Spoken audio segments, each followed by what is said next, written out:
Welcome to How We Sell with AI. I'm Puyan from Scratchpad, and today we're going to be learning from Chris Dittmer, VP of Sales at Settle. Chris, how you doing? Absolutely thrilled to be here, Brian. Yeah, it's fantastic. Huge fan of Scratchpad and love that you guys are kicking this off. In a sentence or two, can you describe what the AI workflow you're going to be showing us today is? I live and breathe in Google Sheets, and I'm often manipulating data within there. So what I wanted to walk through today was just an AI sales copilot for critical information that an SMB or mid-market rep might want before a call, during a call, and then after a call. It's just something that I think from a rep's workflow perspective, they could have open through the entire day, a single tab, and just be dropping in information after a call. That sounds incredible. Let's jump in and take a look at it.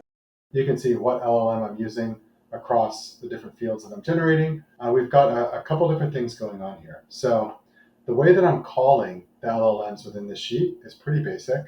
I just walked through the project with Perplexity. Walk me step by step through how I can generate a script to call Perplexity's API directly within a Google Sheet. And I replicated that for OpenAI's ChatGPT.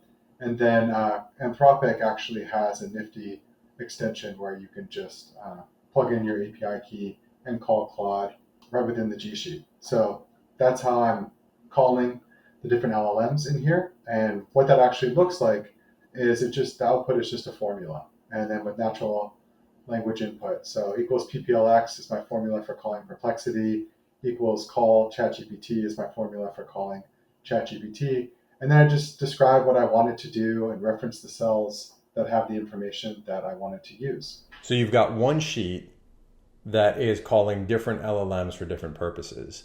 I'm curious, how did you know what LLM to use for what field? For me, it's just through the course of using them. I found things that I think they're really good for. Like Perplexity for me is great for structured research. It gives me, really great briefs on different ideas and it cites its sources. So I find that I'm always able to backtrack out of any hallucinations, which are less and less common these days. I tend to use ChatGPT for more like text manipulation. If I'm extracting text from a visual input, or if I'm trying to restructure or reformat text. And then Claude is my go-to for generating prose.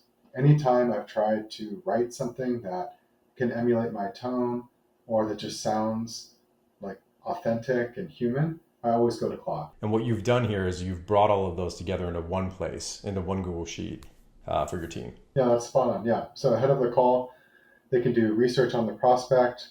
They've got a cell with all the recent news about the brand. And then they've got a custom outbound email that's actually keying off of the research that Perplexity has done and also following a fixed input that I give it, which is just sort of a primer on how to write a great outbound email. But my whole goal here is trying to arm teams to think about what could they build or what suits their workflows. Ahead of the call, that's going to be research, recent news, and a great outbound email that they could send.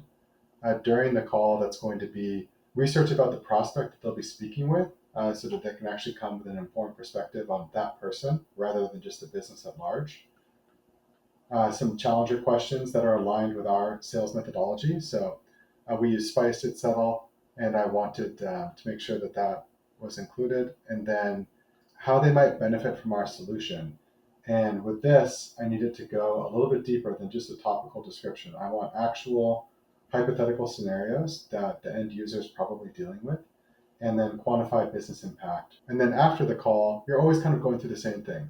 Anytime I have a great call, I'm thinking, how can I find 10 more prospects just like this? So it generates 10 lookalikes with their website and a brief description that you could go after right away. And you could use this same sort of flow to generate the outbound emails and get them out. It gives me a follow-up email based on the call transcript. So right when you get off that call, you take the transcript, you copy and paste it into here, and it's going to give you a great follow-up email.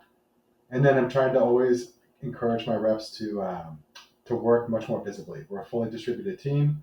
I want them to post updates when they've got great calls and be able to tag in other teams with action items. So it gives you a really easy Slack update that you can give it instructions on how you want it to be formatted, that they can go ahead and drop into Slack right after that call. So they have back-to-back demos. They can knock out great research ahead of the call, come armed with a perspective, have great discovery questions, and then quickly send their follow-up email and a Slack update to the team and just keep moving on. You've got the ability to call the LLMs in G Sheets. Then you need to tell it what you want. And from a prompt engineering standpoint, I find that, just going through with honestly any of your tools, probably ChatGPT or Claude, but engineering the prompts the way you want them is really key. So this one's really basic. Just give me any recent news about the brand for the past 2 months. I always like to end my prompts with money is no object, jobs are on the line, do your best work.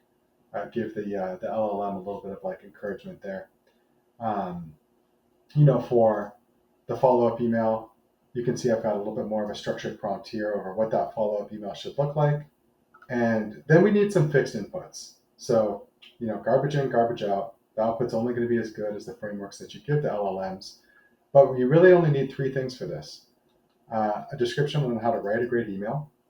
And I've used this for a long time, but there's some great sales content out there on LinkedIn. So getting LinkedIn posts on how to write great emails from sales leaders who receive a ton of emails, from different kinds of like sales coaches out there.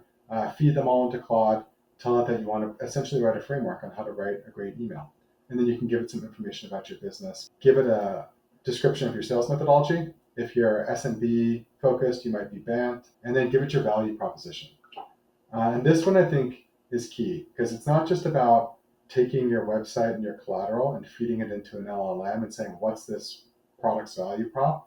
Going a few steps deeper and telling it who your ICP is and asking it to hypothesize sample challenge scenarios.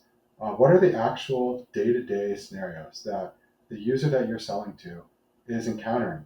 And what's the quantified pain associated with those challenge scenarios? And then how does your platform solve for it?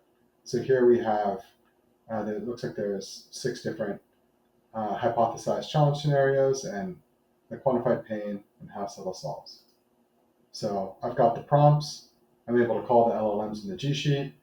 I've got a framework for a good email, what our sales methodology is, and what the value prop of our platform is.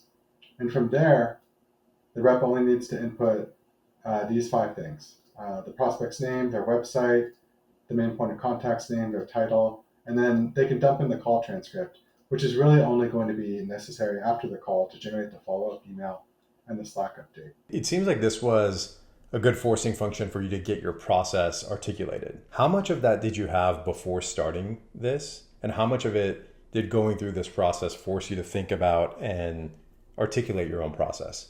If you were to teach like an SDR how to write a great email, you would be coming back to like frameworks that you've used, like why you, why now, or a lot of the basic stuff around like giving social proof or not talking about your solution too much. Like Skip Miller was one of my favorite sales trainers, and he really instilled in me, don't talk about your solution, talk about their challenges, quantify those challenges, and then naturally the conversation will just go to your solution. Like for the longest time, for our value proposition, I just had like a basic blurb that I use that has 2 to 3 sentences over what Settle does, how we help, and brands that we work with. And that, as you might expect, produced a pretty generic output when I would try to generate personalized messaging based off of it.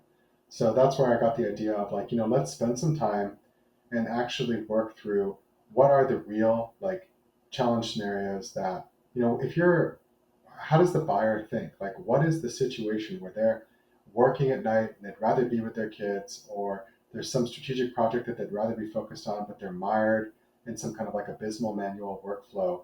What do those actually look, feel, and sound like to the buyer? And then how do we quantify them? What advice would you have for another sales leader or sales or revenue operations leader that's just getting started on their journey with AI? Understand, where do you like to work? Is it in a spreadsheet? Is it in like, do you actually prefer to have 2 to 3 of your different point solutions open at any given time and context switch between them? So for me, even with like we use Clay, Scratchpad is a fantastic tool, and a lot of our workflows are actually native out of Scratchpad now. But for me personally, I always find myself coming back to G Sheets. The second I would say is, you can do brainstorming and ideation with the LLMs, but to make sure that like you're staying as cognitively sharp as possible, do the work. And I use voice dictation on Mac all the time. So just do a brain dump of what you're spending too much time on, the kinds of things that you'd want to build, where the challenges are with your team. And at the end of that, you might have this like monolithic paragraph that's just kind of like this stream of consciousness verbal diatribe. But from there, that's going to be the best anchor to then feed it into an LLM and start to brainstorm different ideas.